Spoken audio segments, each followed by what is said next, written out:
Hello everyone, welcome to 64 hours. మళ్ళీ artist Sanjay గారితో వచ్చానండి. మంచి రెసిపీ విత్ స్కిట్ తోటి. మేడం ఏమనుకున్నావు ఈరోజు? వంకాయ పచ్చడి చేసి చూపిస్తా. స్పెషల్ అండి, కాల్చిన వంకాయ పచ్చడి అంట.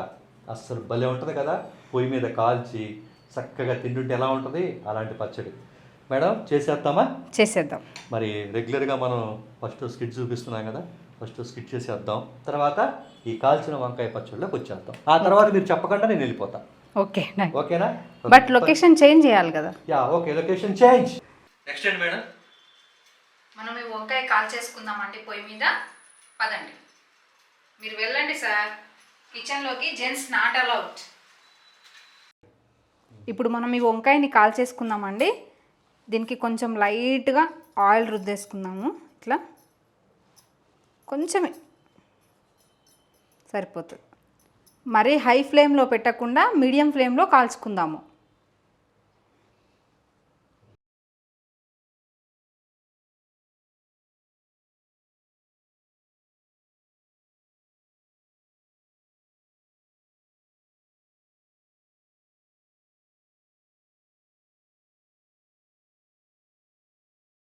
ఈ వంకాయకి మనం ఆయిల్ పెట్టి పొయ్యి మీద కాల్చేసుకున్నాం కదండి.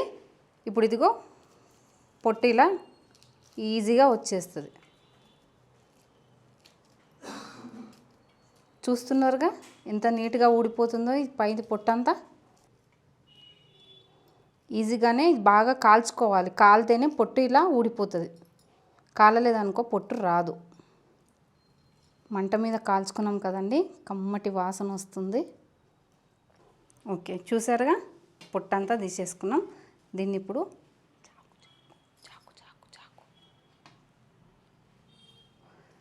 ఇప్పుడు దీంతో స్మాష్ చేసేసుకుందాం.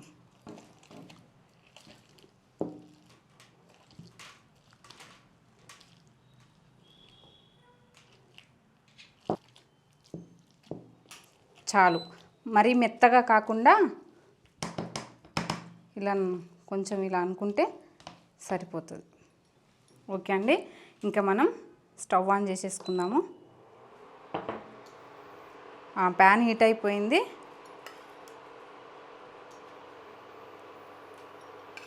రెండు టేబుల్ స్పూన్ల ఆయిల్ వేసుకుంటున్నానండి.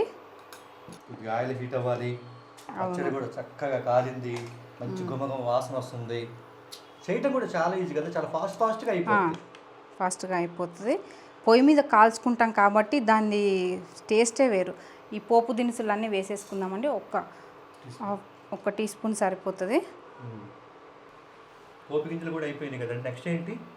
కొంచెం ఇది చిటపట అన్నదంటే చిటపట పోపు పెట్టేటప్పుడు ఎప్పుడైనా చిటపట అంటే ఆ ఫీల్ వేరుగా ఉంటుంది. అది వేగకుంటే ఆవాలు ఉన్నాయి కదా, అవి వేగాలి సార్. చిటపట అంటేనే బాగా వేగినట్టు. ఇది వేగిపోయింది కదా, మనం కరివేపాకు కూడా వేసేసుకుందాము. ఓకే, కరివేపాకు వేసేటప్పుడు మాత్రం పట్ అంటారు కదా ఒక్కోసారి. కొంచెం జాగ్రత్తగా ఉండాలి, కొంచెం దూరంగా ఉండాలి ఫస్ట్, లేకపోతే ముఖం మీద పడుతుంది. చాలాసార్లు చెప్తానండి ఈ విషయం. తర్వాత పచ్చిమిర్చి, గ్రీన్ చిల్లీ ఇలా సన్నగా కట్ చేసుకొని పెట్టుకున్నాను. ఒక 4-5 పచ్చిమిర్చి తీసుకున్నా సార్ నేను. 4-5 పచ్చిమిర్చి తీసుకొని ఇగో ఇలా సన్నగా కట్ చేసుకున్నా. ఇదేమో ఒక పెద్ద ఇంత సైజు ఉల్లిపాయ ఇలా సన్నగా తరుక్కోవాలి. లావుగా కాకుండా ఇలా సన్నగా అయితే బాగుంటుంది.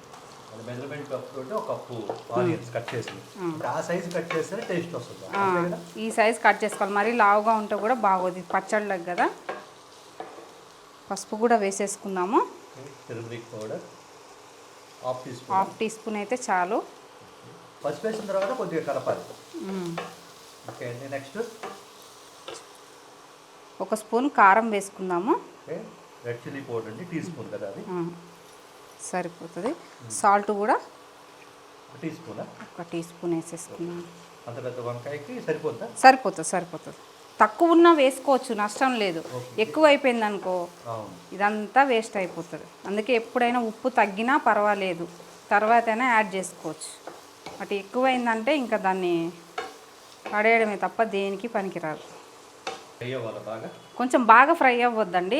ఇది కొంచెం పచ్చిగానే ఉంటే పచ్చడి బాగుంటుంది. మరీ మెత్తగా అవ్వద్దు, కొంచెం పచ్చిగానే ఉండాలి. కొంచెం ఇప్పుడు కారం వేసినాం కదా, కారం పచ్చివాసన పోయే వరకు కొంచెం వేగనిద్దాము. ఈ ఉల్లిపాయలు ఇలా పచ్చి పచ్చిగానే ఉంటే బాగుంటుంది తినేటప్పుడు. అది కొంచెం ఉల్లిపాయ కసకస అంటుంటే. ఇగో చూస్తున్నారు కదా, ఆనియన్స్ మరీ ఎర్రగా వేయించుకోవద్దండి, కొంచెం లైట్గా. మనం కారం వేసాం కదా, కారం పచ్చివాసన పోయే వరకు వేయించుకుంటే చాలు. ఆనియన్స్ మరీ మెత్తగా వేయించుకుంటే పచ్చళ్ళలోకి బాగోదు. కొంచెం పచ్చి పచ్చిగా ఉంటే తినేటప్పుడు కచకచ అంటుంటే ఆ టేస్ట్ వేరేగా ఉంటుంది. మనం ఇందాక ఈ వంకాయ ఇలా రెడీ చేసుకున్నాం కదా, పేస్ట్ ఇందులో వేసేస్తున్నా.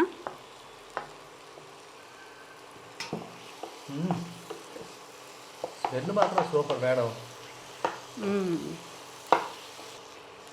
బాగా మిక్స్ చేయాలి. బాగా మిక్స్ చేసి వంకాయ మ్యాక్స్ చేసిన దాన్ని మొత్తం అన్నింటిలో కలిపేటట్టు.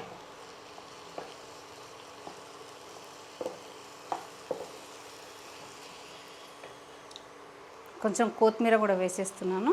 ఓకే, మేడంకి ఇంత పెద్ద యాక్టింగ్ చేస్తారు, చక్కగా ఉంటారు. కొత్తిమీరకి తేడా తెలియదు మేడం. అదేంటి మేడం, కొత్తిమీర అంటారు? కొత్తిమీర సార్, కొత్తిమీర అనాలా? కొత్తిమీర అనాలి. ఓకే, కొత్తిమీర కాదు, కొత్తిమీర. ఎస్, బాగా ఒత్తు పెట్టమంటున్నారు. అవును, కొత్తిమీర. ఓకేనండి, కొత్తిమీర కూడా వేసేసాను. అయిపోయింది. ఇంకా దీన్ని ఎక్కువ మళ్ళీ వేయించనక్కర్లేదు, ఆల్రెడీ మనం వేపుకున్నాం కాబట్టి. So ready. కాల్చిన వంకాయ పచ్చడి రెడీ అండి. కాల్చిన వంకాయ పచ్చడి రెడీ. చాలా కమ్మగా వాసన వస్తుంది. వేడివేడి అన్నంలోకైనా చపాతీలోకైనా జొన్న రొట్టెలోకి పెట్టుకొని తిన్నా కానీ జబర్దస్త్గా ఉంటుంది. మీరు ట్రై చేయండి. ఓకే మరి సార్, మీరు ఇలా వచ్చేయండి. ఓకే, టేస్ట్ చూస్తానికి వచ్చేస్తాను, కానీ టేస్ట్ అక్కర్లేదు, చూస్తేనే అర్థమైపోతుంది. మనం స్టవ్ ఆఫ్ చేసేసుకుందాం. వచ్చేస్తున్నా. చూడండి సార్, కాల్చిన వంకాయ పచ్చడి రెడీగా ఉంది. మీరు టేస్ట్ చేయండి. పొయ్యి మీద కాల్చిన పెద్ద వంకాయ పచ్చడి కదా. అవునండి. ఏమండి, కానీ నిజంగా చెప్తున్నానండి, టేస్ట్ అయితే చూడక్కర్లేదండి, చూసినప్పుడు అర్థమైంది. ఓకే మేడం, ఉల్లిపాయలు పచ్చి పచ్చిగా ఉన్నాయి. అలా ఉల్లిపాయ అలా పచ్చి పచ్చిగా ఉంటేనే బాగుంటుంది. జొన్న రొట్టెల్లో కానీ చపాతీలోకి కానీ వేడివేడి అన్నంలోకి కూడా జబర్దస్త్ ఉంటుంది మేడం. చాలా బాగుంది మేడం. ఏమంటే ఖచ్చితంగా చేయండి మేడం చెప్పినట్టుగా, రొట్టెల్లో కానీ చపాతీ పుల్కాల్లో వాటిలో కానీ. కానీ నెయ్యి అయితే చెప్పే సలహా అయితే, ఇది వేడి అన్నంలో కొద్దిగా నెయ్యి వేసుకొని తింటే అద్భుతంగా ఉంటుందండి ఈ కాల్చిన వంకాయ పచ్చడి. మేడం చాలా థ్యాంక్స్, రెసిపీస్ చూపించారు, మంచి స్కిట్లు చూపించారు, చాలా థ్యాంక్స్ అండి. మరో మంచి వీడియోతోటి జీవీఆర్ 64 ఆర్ట్స్ మళ్ళీ కలుద్దామండి. నమస్తే. సంధ్య పేరు చెప్పాలి కదా. Okay, bye.